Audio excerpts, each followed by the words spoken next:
স্বাধীনতার পর প্রথমবার পাকা রাস্তার স্বপ্ন দেখছিলেন গ্রামবাসীরা, কিন্তু সেই স্বপ্নের রাস্তা নির্মাণ শুরু হতেই নিম্নমানের কাজের অভিযোগ। রাস্তার কাজ বন্ধ করে রাস্তায় নেমে বিক্ষোভ দেখালেন গ্রামবাসীরা।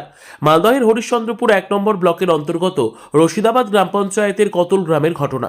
জানা গিয়েছে, রাজ্য সরকারের চতুর্থ পর্যায়ের পথশ্রী প্রকল্পের আওতায় প্রায় 1700 মিটার কংক্রিট রাস্তা নির্মাণের জন্য বরাদ্দ করা হয়েছে 1,19,00,000 টাকা। সেই অনুযায়ী সম্প্রতি রাস্তার কাজ শুরু হয়। তবে কাজ শুরু হতেই গ্রামবাসীরা অভিযোগ তোলেন। এক গ্রামবাসী মোহাম্মদ রানুলের অভিযোগ, স্বাধীনতার পর এই প্রথম পাকা রাস্তা হতে চলেছে গ্রামে। তবে সেই রাস্তার কাজ খুব নিম্নমানের করা হচ্ছে, কোনো রকম শিডিউল মানা হচ্ছে না। রাস্তার কিছু অংশে গার্ডওয়াল নির্মাণের প্রয়োজন, তবে তা করা হচ্ছে না। এমনকি পর্যাপ্ত পরিমাণে বালি ও পাথর ব্যবহার করা হচ্ছে না রাস্তায়। কোটি কোটি টাকার ব্যয়বহুল রাস্তা কিছুদিনই অচল হয়ে যাবে, তাই পাকা টেকসই রাস্তার দাবি জানাচ্ছি। হচ্ছে কি দীর্ঘদিনের এই রাস্তা, মানে স্বাধীনতার প্রথম এই রাস্তাটা হচ্ছে। আমরা কত কষ্ট করছি, কত আবার করেছি। ঝড় বৃষ্টি হলে একটু বৃষ্টি পড়লে এক হাঁটু কাদা কাদা হতো। এই রাস্তায় আমিও বসবাস করছি। মানে দিদিকে বলেছি, আমাদের মর্জিদাদিমা যে জেলা জেডপি আছে ওনাকে বলা হয়েছে।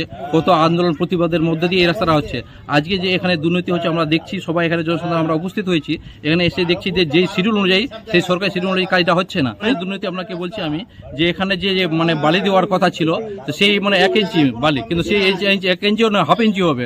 আর এক টুলি গিটিয়ে আপনার 30 ফিট 40 ফিট একদম দৌড়াই দিচ্ছে। সেরকম কাজ হচ্ছে না শিডিউল অনুযায়ী। আমরা চাই যে মানে যেইভাবে শিডিউল আছে সেইভাবে শিডিউল অনুযায়ী যাতে কাজটা হয়। এদিকে গ্রামবাসীদের অভিযোগ প্রসঙ্গে প্রতিক্রিয়া দিতে গিয়ে মালদহ জেলা পরিষদের সহকারী সভাধিপতি এটিএম রফিকুল হোসেন কার্যত বিষয়টি স্বীকার করেন। তিনি বলেন, পথশ্রী প্রকল্পে বিভিন্ন জায়গায় কিছু ঠিকাদার নিজেদের মতো করে কাজ করছেন। জনগণের স্বার্থে এমন কাজ কোনোভাবেই কাম্য নয়। রাস্তার কাজ যেন সঠিকভাবে এবং টেকসই হয়, সেই বিষয়টি আমরা নিয়মিত নজরে রাখছি। সংশ্লিষ্ট আধিকারিক ও ইঞ্জিনিয়ারদের বিষয়টি খতিয়ে দেখতে বলা হবে। প্রয়োজনে আমি নিজেও এলাকা পরিদর্শনে যাব।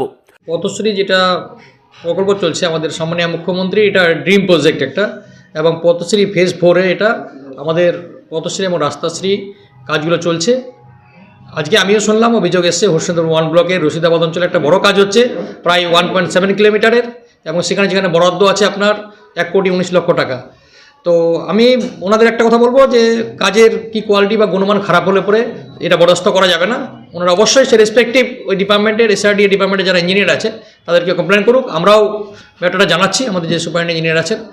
তো আমরা একটাই কথা বলবো যে কাজের গুণমানের দিকে কোনো কনসিডারেশন হবে না, কাজ ভালোভাবে করতে হবে। এবং এই রাস্তার উপর বেশ করে ওই এলাকার প্রচুর লোকজন যার দীর্ঘদিনের ভোগান্তি ভোগছিল, সেটা আমাদের সরকার দূর করেছে, এবং আমরা চাইবো যে রাস্তাটা ভালোভাবে হোক। আমিও ডিপার্টমেন্টের সঙ্গে কথা বলছি।